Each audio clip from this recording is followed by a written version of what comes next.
What a morning. What a day. I'm so tired. So much going on. So much to do out there. Out in the woods. Been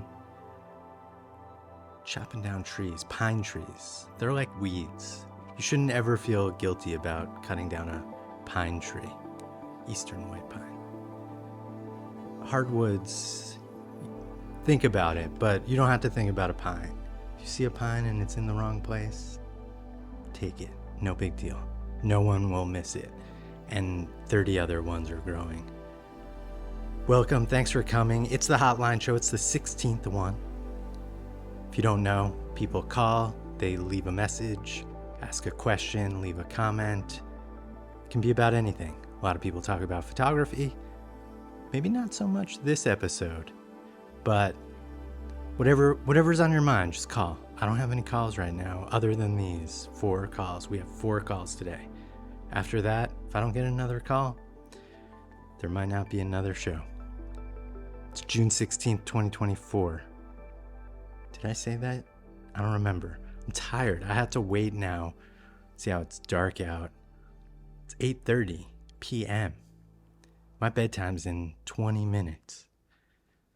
Let's get into it. You'll see how it works. Let's go. Hi Noah, it's Julie. I sound a bit croaky because I've been sick, but I'm really happy that you've made a new video again, and was wondering if you would make a video about all the chickens and what their names are. I'd really love to see that, and I'm sure lots of people would too. Okay, thank you. Bye-bye. Julie, thanks for calling. Hope you're feeling better. Did sound a little croaky. The chickens, yes, I know. I've been meaning to do a chicken video. In fact, about a month or so ago, I got a whole bunch of new chickens and I made videos of them as chicks, and I also did a video picking them up at the post office. Maybe I'll play that right now.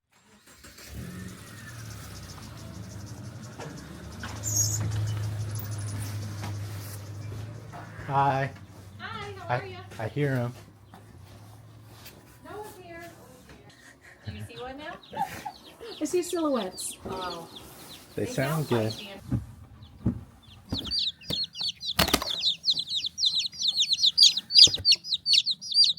So, you see, they come in the mail. Did you know that? I thought that might be interesting to some people. You can order them. USPS delivers. But yeah, I think there are 22 chickens now, maybe. But doing the names, good idea. Yeah, people would probably possibly like it. It's just kind of hard to get them to cooperate.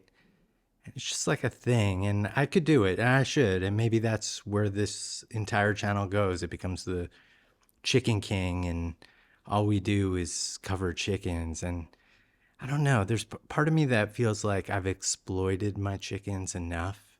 You know, maybe they just deserve to not have fame and bring me fortune, which there never was any. It was like, you know, they've broken even, I guess we could say. But yeah, we're thinking about it. Definitely something we could do. A lot of the footage I have, old stuff like that slow-mo rooster crowing. I was thinking about doing a supercut of that, but I don't know, 99% of it's shot vertically. So it's like, what do we do with this screen?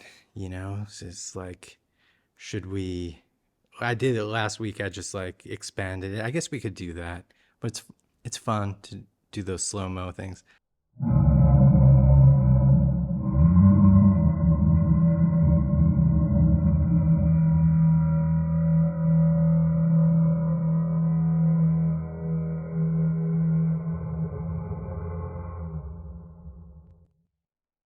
It's on my mind. We'll get to it. There's so many things. Thanks for the call. Next caller. Hello, Noah. It's Peter from Germany again. Thank you for answering my question and for posting the video of Chalk's Moss Trail. It was so beautiful.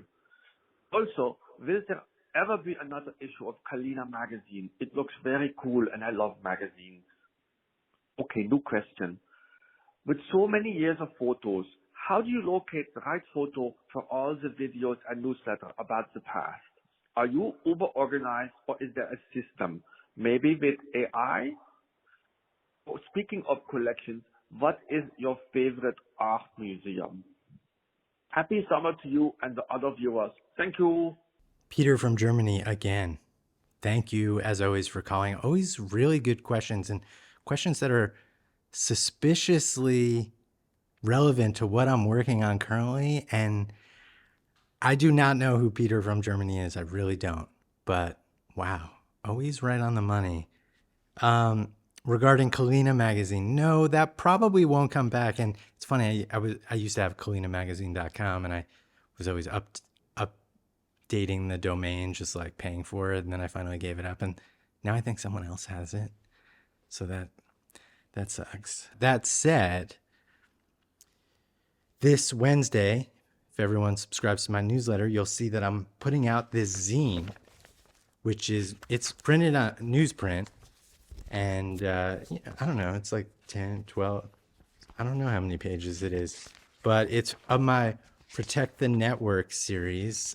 It's basically like my newsletter put into zine form, and pictures. And this actually is a test version, so it's going to look different if you can see it here. I'm not even going to put it up here, but it's actually pretty cool. And this Wednesday, if you subscribe, you'll get the info. It'll be on my shop, $20. I think that's good. We're also doing postcards. So, my world famous postcards, I have 20 different variations of these that you can buy packs, you could buy a couple, you could buy a bunch. So look out for that. And, I was thinking, because we have an intimate crowd, this YouTube channel. So I'm thinking, if you're watching this right now and you're interested in buying a zine or some postcards, use coupon code YouTube. I'll give you $5 off your order, which essentially means I'm not making any money. The margins aren't that high on these, so but I'm happy to have my YouTube viewers get this for the best price possible. I always try to keep my work, especially these days, more affordable. I want a lot of people to be able to have something of mine if you want it and like it. So check it out. It'll be on my shop.noahkalina.com on Wednesday, or subscribe to my newsletter to get it. But use that coupon code. That's just for us. Now, Peter, I know you're in Germany. We're not doing international shipping. Maybe. If you're international, email me. We'll have to figure out rates. It just becomes like it costs more to ship it than what everything's worth. That's why I don't really do international stuff. Plus, you got to do custom forms and all that stuff. But Peter, if you're interested, send me an email and maybe we can work it out. How do I organize? Well, as the question, I put it over my NAS. I have a Synology network attached storage system. It's a RAID, set up as a RAID. So I don't know which particular RAID it is. I forget, just because it's late and I'm sunsetting. But OneDrive, if it fails, then, but I've never even had a hard drive in a NAS fail on me ever. And I've been using those types of systems for 15, 20 years, knock on wood. But yeah, I think my current system has like 60 terabytes in there, maybe more. It's basically that system that we saw over when I played your call. That has basically all of my work going back to 2005 or 2006, where it's like starts getting serious. Maybe before that, 2004. It's categorized by year, and then I break up the years into quarters. So, first quarter, A, B, C, D, so if it's 2024, January through January, February, March, right? I don't know. You get the drill. So I know basically where, to find specific dates. Now, if there's like a date, I upload the vast majority of, especially my JPEGs. Like, let's say I'm working on a picture and I'm going to send it or I'm going to post it or whatever. I put it into one folder that's this ongoing folder that I call Photos with No Home. And that gets uploaded to Google Photos and also Dropbox and also Amazon Drive, I think. Um, and but Google Photos is like my main one, and I can search that incredibly easily. And if I'm thinking of a photo or a thing, I just search for that, and then I can find the date, and then I can find it on my NAS. There was a AI solution that came out. I forget what it was called. Maybe I'll put it here if I can find it when I'm editing this. But I thought it seemed really interesting. It allowed you to locally scan your drives and then be able to have real good search capabilities. So I was excited about this. I would have paid, I think they wanted to like $300 full license. That's cheap for me for something like this that could like be fundamentally game changing for me to search my archive. I was ready to pay, but I tried running it on my system and it didn't really work. I actually got the founders on a video call. We did it together. It was kind of interesting to talk to them. I told them how excited I was about it. They tried to help. We sort of did, but then it didn't work. And then I just don't want to spend my whole fucking life trying to figure out a new piece of software that was just kind of didn't work. But I have a feeling that kind of thing is coming soon, where I'll be able to have my entire archive locally read by some sort of AI thing so I could search it. It would be so much better for me, especially like because what I have uploaded to the cloud is not everything. Quite the system, and but it's sort of sorted out at this point. I can also like, because it's on the network, I can go on my computer and get all those photos, but it's so slow because the photos are so big. So it's not ideal. It's really best to work there, runs over Ethernet, but it's super fast. I have it like gigabit. So I can actually edit off that drive, which I think some people say is not a good idea, but whatever, most people are wrong. Favorite museum is definitely Mass MoCA, Contemporary Art Museum. I love Mass MoCA, was just there in January. I think everyone should go visit that. Just such an excellent space and so much cool art. And then in terms of like history of art, definitely the Met. The Met in New York City is just absolutely unbelievable. Just you could spend weeks and not see everything. It's just an incredible museum. So Peter from Germany, if you've never been to New York, if you ever plan on coming, you absolutely have to go. Next caller. Hey Noah, it's Scott calling in from Wisconsin. I saw recently that you were disappointed with the batteries in your electric lawnmower after a few years, and since I just bought one, that was a little disappointing to hear. I do remember you being really excited about your electric snowblower in a newsletter review a few years ago. I was out mowing yesterday and got to thinking about it further, and I've learned a lot about batteries since owning an electric vehicle for the past 3 years. And my electric vehicle has a lot of battery management system to try to maintain the health of the battery so I can drive for lots of years and hundreds of thousands of miles and still have good range. And after 3 years, I have almost the same range as when I bought it. But these lawnmowers and snowblowers that we're buying, they're unsophisticated. They're a bunch of AA cells in a package, so degradation makes sense. But the more interesting thing to me I've learned is that the power output of a battery across its state of charge is not linear at all. I absolutely notice the power difference at 90% state of charge versus 50% state of charge versus 20%. The drop off is noticeable. And I never knew that until I owned this car. But that's how batteries work, I guess. So I can sense it in my mower, but it got me to thinking about other battery powered things like my camera. What happens when the charge drops? You know, when I'm at a full battery and I shoot at 125th of a second, that's probably what I get. But what about when my battery is almost dead and I shoot at that speed? Do I get 125th of a second? Do I get 110? I don't know. I kind of went off the rails, but figured I'd share. Really appreciate your show. Thanks, Noah. Scott, great call. Thank you so much for that. There's a lot there. You know, that's really interesting about batteries losing power over time and then not having enough output and changes the performance. I've never even thought of that, especially as it relates to cameras. And I don't know. Is it possible that when your lithium ion battery is running low, your shutter speed would change. Maybe people have tried that. I'm sure on YouTube some guy has done this. I have no idea how I would even test that, like a speed test of a shutter speed with a low battery. I guess it's just never been something that's been apparent to me. But it's funny. That said, sometimes when I'm shooting with my Phase 1, which takes like the shittiest batteries, when it does get low power, sometimes the shutter does sound different. But I don't know. I'm never really shooting anything that's so precise that it would matter, like a fraction of a second. But wow, it's definitely something to think about when it comes to cameras. Now, regarding my electric lawnmower, well, I will say I'm in the Ego power tool family.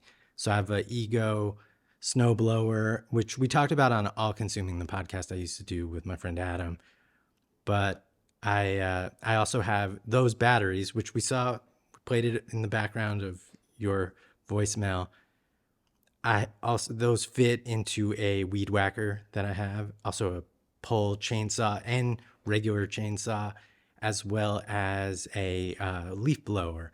So I can swap those batteries in all of those different tools and use it. And I do absolutely love that system.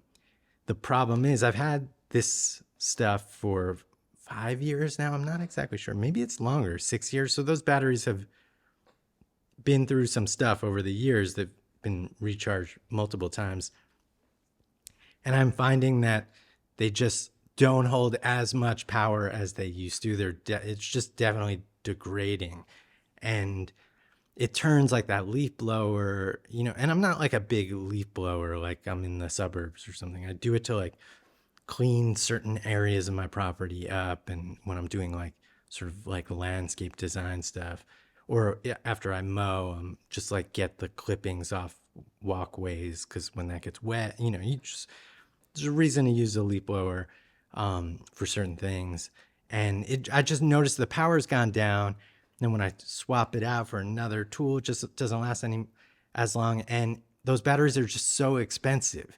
So then I just started thinking, like, does it just make more sense financially to use gas powered stuff? But even if it did, it doesn't, because gas stuff sucks. It's just, I don't think I'd want to do any of that work if I had to have the fumes. Everyone knows how bad those fumes are. So that said, the electric power tool thing, that's just it's not even the future, it's the present, and there's no going back. It just is disappointing how they degrade over time. And, I guess they're a bunch of AA's. I have no idea how it works.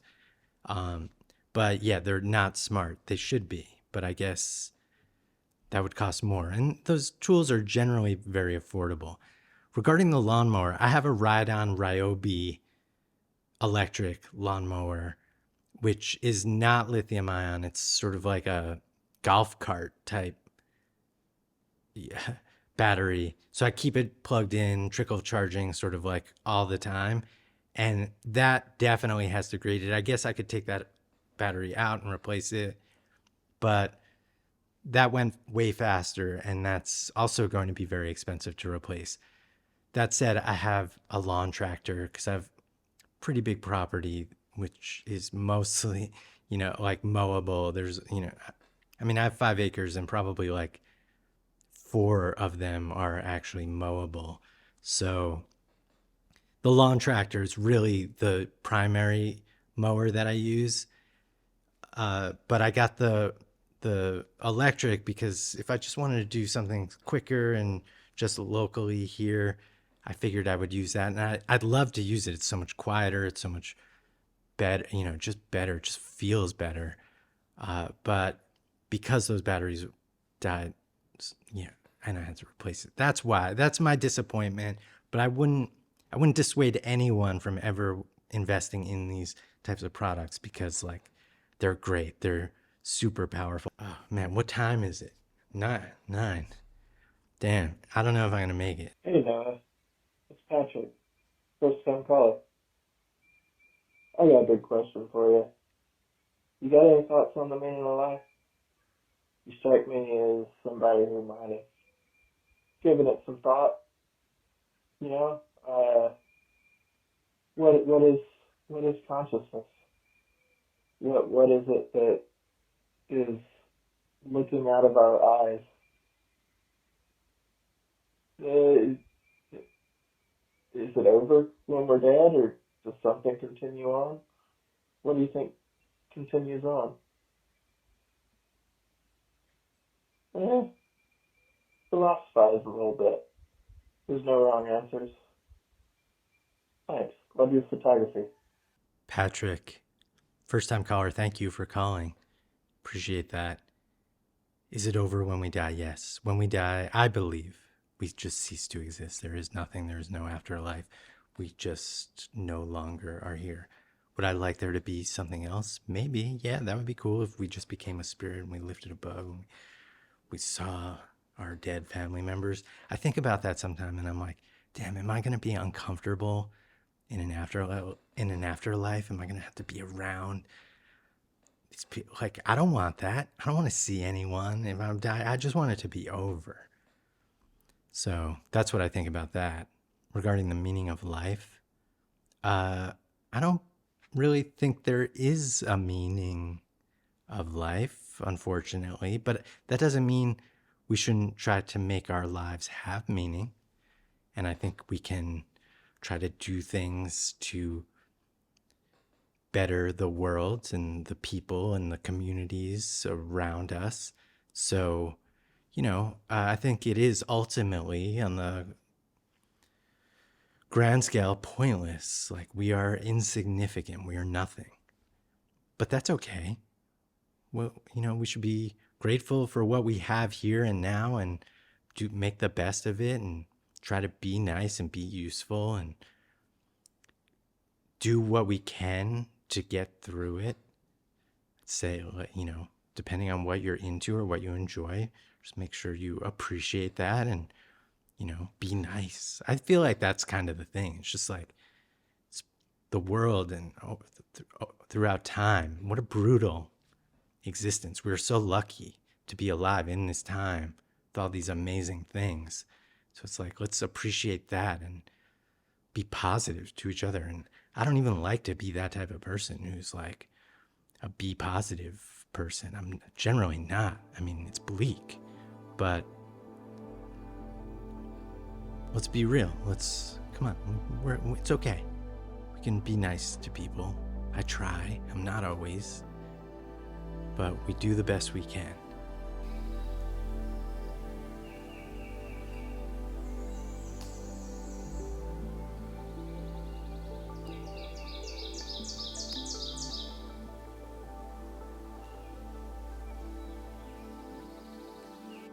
That's it for today.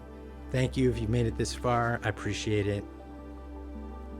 Do the stuff like subscribe, call the hotline. The number is below or to the side. They changed it, I guess. Go outside, take a walk. Call a friend, call your parents. Do anything else. Thank you.